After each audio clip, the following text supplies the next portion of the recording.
up. It's on Zen Garage blog. It's also on my blog. So I don't know if I should link to it just in case I get banned on YouTube. But if you go to Zen Garage blog or my blog, you'll find it.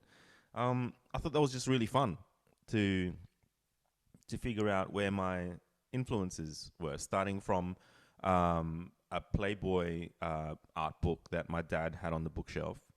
And as a kid, I did sneak a peek at it every now and then, but I was still more interested in car magazines that he had than I was the Playboy mag.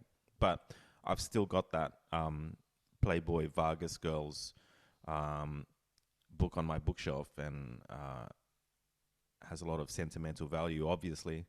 It's falling apart, the book, but I'm just so happy I still have it because I think it is one of my first influences. And I went through it with Viv not too long ago, and it's amazing how many of the shots that we take are really similar in pose and composition to a lot of the Vargas girls that are in this book. But yeah, moving on, I caught up with my good mate Nick Turner, my ex-business partner with Spacewalk. So good to hear he's doing well. He's shooting amazing stuff. He's doing a lot of video work. He's a dad now. So it was good to have a beer with him down the road at the beach. And during our catch up, he mentioned that he needed to send me a link to a video about my camera, which was my camera is notice I said was. My camera is a Sony A7S, the very original A7S that came out in 2014. So he was telling me, you've got to watch this video. It's done by this guy who has made an awesome video on why you should buy the original Sony A7S in 2045. So he's conceptually made this video from the future, and he's telling you in the future that you should buy this camera because it just ticks so many boxes. And it makes sense because I've been using this camera non-stop since 2014, and I've run it into the ground, like it's having issues. Sometimes it won't focus. Sometimes I have to turn it off and turn it on again just to get it to work again. And I've dropped it a few times, and it's just been such a good camera for me. I have never been a gearhead when it comes to photography, so I've never felt like I needed to buy the latest camera or buy lenses because when my camera came out in 2014, I had to wait a year before the 35mm Zeiss 1.4 dropped. And the year later, I bought that lens, and I've never taken that lens off. It's just the perfect fit for what I do. And so it makes sense that this camera is being respected a lot for how good it is. And I know how good it is. I've been using it nonstop since 2014. So it's funny, the night after catching up with Nick, I thought I'd put a bit of love into it, and it's had a UV filter on the lens since I bought it, because you put a filter on just to protect the glass, really, right? Like that lens cost me $2,000 or something, so I was going to protect it. I put this filter on, and at some stage I dropped the camera, and the ring bent. It bent so bad that I couldn't unscrew it. So I've been shooting for many years now with a really scratched up filter on my lens, which definitely has affected my shots, but I just figured there's nothing much I could do about it apart from maybe smash it off or take it into a camera shop and get them to professionally remove it for a fee. And me, I'm lazy, and I'm just like, just fuck it, it's just been on the back burner. But I don't know, something about catching up with Nick. He always inspires me, that guy. So I sat there and I watched a few videos on how to remove a bent UV filter from your lens. and I watched people attack it with freaking hacksaws, even a guy with a bandsaw. I saw people using all sorts of different pliers and clamps, and then I saw videos of people using specialized equipment as well, which costs quite a lot to buy just to, you know, to do this, to fix this one-off problem that I have. So yeah, I spent a bit of time watching all these videos and reading up on some things on Reddit and shit, and then I just decided to attack the fucking thing with brute strength, and it came off, and I just laughed out loud because it's kind of like the first bit of good luck that I've had in in a couple of weeks. I had a couple of weeks of really bad luck there, and I couldn't believe that it just came off, and that it could have come off years ago. So anyway, so that was great, and I was so excited to be taking sharper shots again because I think all the scratches on that um on that lens filter might have been causing my focus issues and having to turn off the camera every now and then. Anyway, so I was in a good spot, but then after that video played, the YouTube algorithm did that thing where it just started showing me other videos of Sony cameras, and I saw a video for the Sony A7 III and the A7C, and these videos were like, yeah, well, whatever. But then it got to this section on real-time eye focusing, and I couldn't believe what I was seeing. There was this little green square, focusing square above the model's eye, on the model's eye, and wherever she moved, she jumped in and out of the frame. The eye tracking would persist, and it would follow her literally everywhere, whether she came forward, backwards, left, or right. It was mind-blowing to see because I shoot at 1.4 all the time. It's locked in. And I miss eye focus a shit ton. Because if a model moves back, or if I move forward or back, even by 5 mils, if we move, the eye becomes soft focus and the shot is trashed. And that's why when I find a pose and a composition that I really like, I'll tell my model to don't move, stay right there. I'm going to take a few of these, okay? Because I need to make sure I have this shot. And so I'll sit there and take maybe 3 or 4 shots when I really know that I've got the shot. I'll take a few shots just in case I miss focus, and hopefully one of them will be bang on, right on focus on the eye. And short of manual focusing, that's just how it is with my camera. It gives me a big green square, and I just have to hope that I'm focusing on the eye bang on. And this new technology is so next level that I had to have it. I just had to have it. It's as good as my camera is, and as much as it takes amazing shots, this new camera will make it so much easier for me to make sure that I get the shot.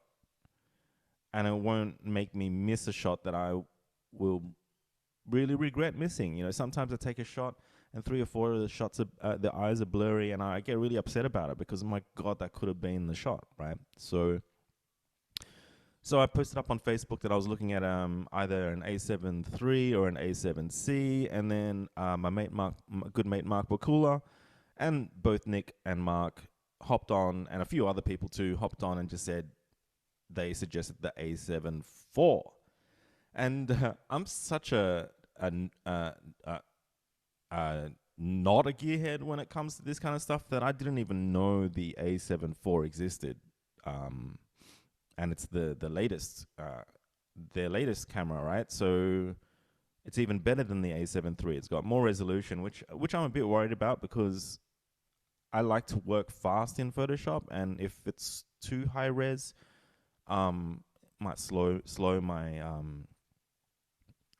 my work down and in Photoshop, and I might not like that. So we'll have to see. I'm sure there's options for me to shoot in lower res if I have to. but yeah, workflow is pretty important to me. So let's just hope that it's not too fucking high res. But the eye tracking is so next level. I'm so excited for it. My lens fits right on.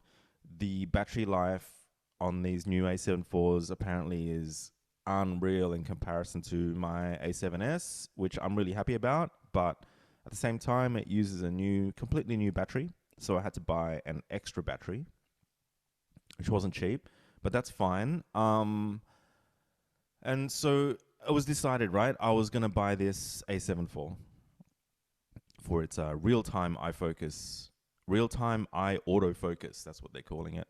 So I went into DigiDirect, which is where I bought my camera and my lens in Bondi Junction. And it was on sale too, so it was from 3,500 down to like 3,002. I just walked right in there, picked it up. The guy behind the counter, when he entered my phone number into the system, he was like, "Whoa, you haven't been in here since 2015, dude." I'm just like, "Yeah, man, I'm not a fucking gearhead. Like, I haven't needed to come in here since then, you know." I took it home, took it out of the box. I realized that, yeah, the strap that comes with it is really shit. I needed to buy another strap that I can quick release, because I don't like shooting with a strap if I'm shooting at home or in a hotel or whatever. I only use the strap for when I'm actually carrying the camera. So that's another thing that I should have picked up in the shop that I forgot about. And the worst thing, it doesn't come with a battery charger. I mean, it's crazy, right? How companies are doing this. My mate Hawk told me that Apple iPhones don't come with a charger anymore, and they've just become the fucking butt joke of everyone that hates Apple computers, right? It's become a meme that the phone comes without a charger, and to buy a $3,500 camera that doesn't come with a charger, it's pretty shit. It's pretty offensive, and so I had to buy a charger. It's not here yet. But apart from that, I forgot about the screen protector as well, and other little bits and pieces. But I'm gonna get going. The my old lens pops straight onto it. It should be ready to go. I should be ready to shoot with it. Literally, can't wait. I can't wait. I'm super excited about it. And my old A7S becomes this permanently. My Zoom call podcast / Monday Morning Rant setup. I haven't got my 1.4 lens on there. That's probably why this video looks completely different to every other Monday Morning Rant video I've ever made. It's just the kit lens that came with the camera. It's a really shit in low light. Actually, I've had to bump up this light because the picture's super dark. But yeah, I'm happy to have this camera as a backup camera and / permanent podcast camera. In other news, Patreon finally got back to me after all of that silence for so long, for like more than a week. And they unsuspended my account. But I think it's a little bit too late. I've had to delete thousands of photos, man, on there. And I know what I can't post on there anymore. So I really don't know what to do with the Patreon. I think I'll keep it going for now and only post stuff that is super safe for their guidelines. But ultimately, I just don't think it's the platform for me. In other news, I got an email from the head of marketing manager and head of artist relations at DeviantArt. The first message was actually on my DeviantArt page. It says, "Oh, hi, Justin. I sent you an email." And I'm just like, fuck, I don't check email. I don't do email. But I thought I'm new to DeviantArt, so I thought I'd check the email just in case. Turns out it's an email from this guy who is the marketing manager and head of artist relations at DeviantArt, and his message was, "Hi Justin, I'm sorry to hear that both Instagram and Patreon have been giving you issues. Your content is welcome on DeviantArt. If you have any issues with anything, feel free to reach out." And like, holy fuck. Hallelujah. Like, holy shit, man. I like, talk about luck turning, right? Like, that was the best message I got last week. It was just so it it was such a relief, and it was justification, and it was just so welcoming, man. It really blew my socks off. I know DeviantArt is not the best platform. I know it's full of crap. It's just full of people who post up stolen photos. And it's not photos that they took, and they're posting up a whole lot of porn, and there's a whole lot of weird kinks on there and fetishes and stuff. And it's not. It's not. I mean, as much as it is about art, I feel like Patreon has a much cleaner, more respectable um, name, and works better as a donation support platform for your fans. But I feel like DeviantArt acts more like a gallery or portfolio to show off your work, as opposed to finding, and it's more like a community rather than a support system. So yeah, the system's quite flawed, and it's quite old. The back end is quite old. But just to get this personal email changes my perception on DeviantArt, and I'm willing to stick with it as a platform for now. And just been working on it every day and uploading stuff. And you know what? It's been so fun to start from scratch again. Like I said, I've been really busy. I feel like I've really been working hard this last week, and this last week has felt like a month. I swear, it's been crazy. So in other news, my doctor, Dr. Aria, sent me my results for the eye swab that he did on my left eye, and turns out it was nothing. There is no bacterial infection. It was just a sty, a pimple on my eye, and it was that morning that I went to Bondi Junction to pick up the camera. I fucking hate Bondi Junction, by the way. I hate that place. I hated that people get dressed up and put makeup on just to go to the fucking mall. It was so in and out. Like, I went in there. Nick was actually in there getting a haircut, and I said, "You want to catch up after that?" I'm like, "No, I need to get the fuck out of here." Like, literally, I picked up the camera. I fucking got out of there. Um, that morning that I went to Bondi, uh, I kid you not, there was a fucking rock of sand in my eye. Like, it must have been like from the sty. It must have been like pus that had gotten so hard over the last couple of weeks. And because every time I blinked in this last few weeks, it felt like there was something in my fucking eye. And this thing just got spat out. And it was like, I was playing with it in my fingers. It was like it was hard like a rock. So it's the first time in two weeks or so that my left eye has felt normal. But sadly, it is still fucked in terms of vision. So that's permanent. Like, my doctor was like, "Are you sure it was this sty, or what you thought was an infection that's made your eye blurry? Are you sure it wasn't blurry before?" And I can't be 100% sure, but it's an issue. It's really blurry. Like, if I just look out of my left eye only, yeah, it's pretty fucked. So I need to go and see my eye guy, and probably get glasses. Or look into eye laser surgery again, which I got done many years ago when it first came out. Um, so yeah, I'm sure there's options there, but I need to get it fixed because my left eye is pretty fucked.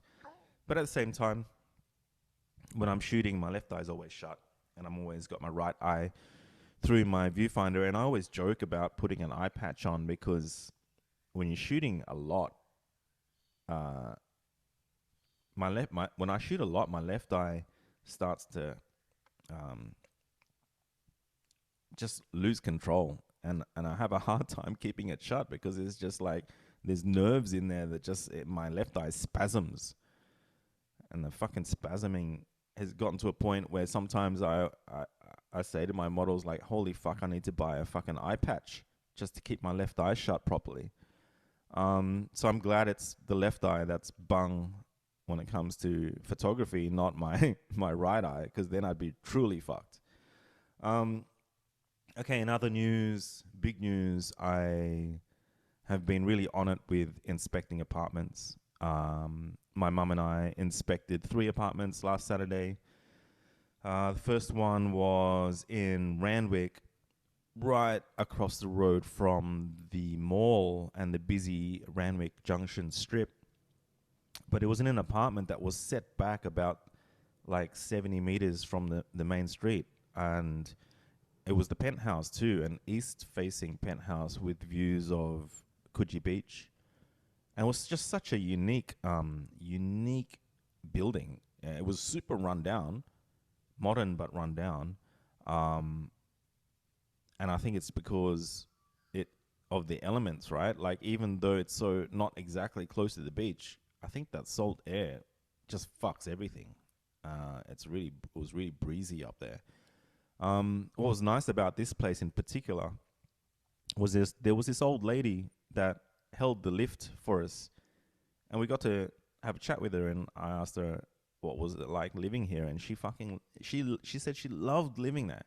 And she's been living there for years, and it's really quiet, and there's no loud people. I said, I asked, are there any drummers in the apartment? No, she was just such a good vibe, and I took it as an omen. I'm kind of like that, such a good vibe. And so it was a really small penthouse apartment, but stylistically I think it would need a lot of work, but location-wise, not at the beach, but views of the beach. It was interesting, and I haven't really been able to stop thinking about it. The second place we saw was right on Coogee Beach, right next to the Pavilion, and it's that one and only super tall apartment building that's there. Everyone knows it. If you've been to Coogee, you've seen it. It's that close to the beach. You literally could throw your phone out off the balcony and it'll land on the sand. It was a weird one. The lift ride was pretty long, all the way to the top, and the previous owner had bought both apartments on the top and converted them both into one, just joined them together. So it was quite interesting, but quite a messy layout. And yeah, it's all about the view. It was quite weird in the inside, but it was all about the view. And I think my mum and I were expecting them to be asking for 3 million, but they were asking for 4, which is ridiculous. So I just got out of there quick smart. Next place we checked out was in Coogee as well, but it was on Carrington Road, which is a super busy road. I just don't want to live with like, I don't know. It's a busy road and a fast road. Like it's hard to cross that road unless you're at the lights. And this place, the building looked super freaking cool from the outside. So much concrete, super modern, and I'm a real sucker for that. I'm a real sucker for glass jammed between concrete. It's so sexy to me. And it was weird. It was in a B1, so it was kind of basement level. And the lift opens up into literally the car park, which you need to take a lift into your car park as well. So it's kind of like the Bat Cave. It was like a Batman style entrance, and I kind of liked it, how weird it was. Like I can see how everybody else would be like, this is shit. They wouldn't even inspect the place, because how would you expect your guests and everything to go through that, to you intercom them in, they go down the side of the apartment, hop in a lift, and it opens up to the car park. It's really weird, but the fittings and the layout and everything was so bang on that I literally could just move right into this place. I fucking loved it. I thought it was so unique and super cool, so well done. Everything was perfect. The light fittings, the doors, was like every single door was a sliding door. I love that. I fucking hate doors that go in and out. It's fucking annoying. Um, it was just bang on. Even the kitchen stove was this like this unit that was like completely flat. One of those super fast water boiling, super flat, super easy to clean.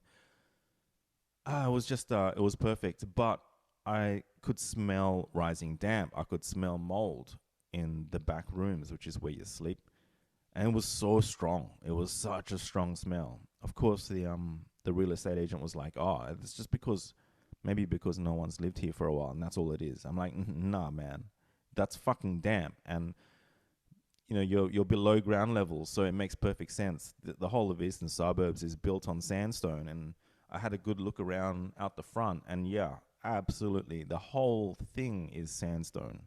The whole side alley was exposed sandstone, and it's just wet, forever wet.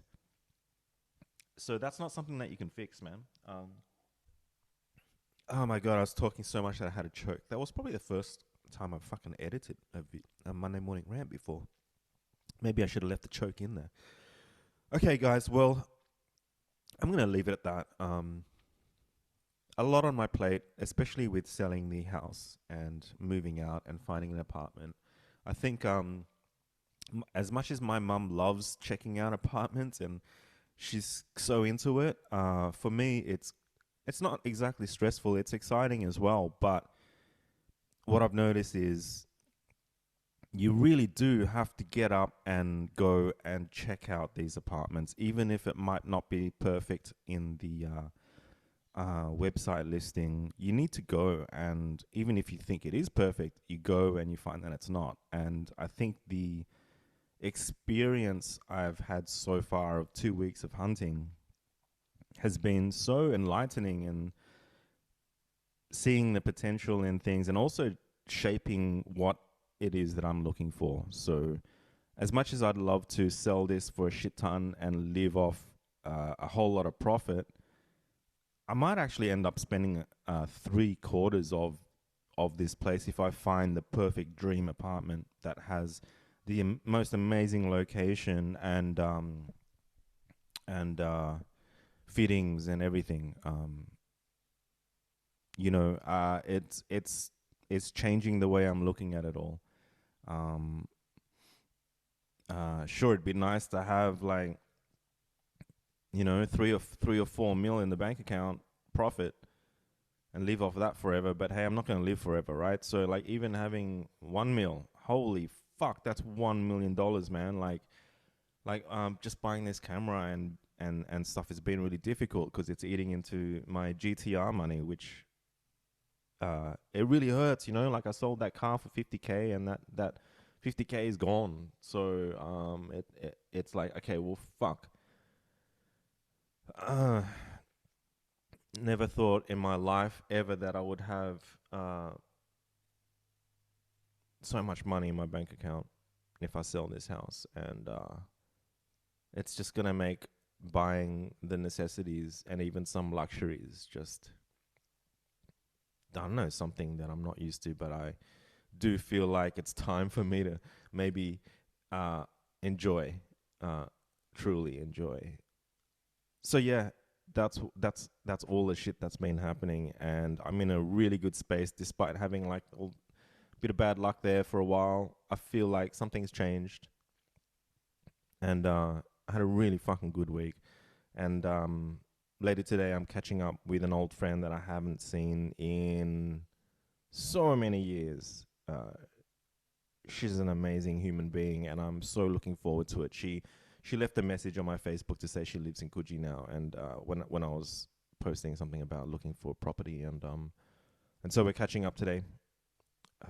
I'm really looking forward to it. So yeah, I will leave it at that. I hope everybody else out there has a great week.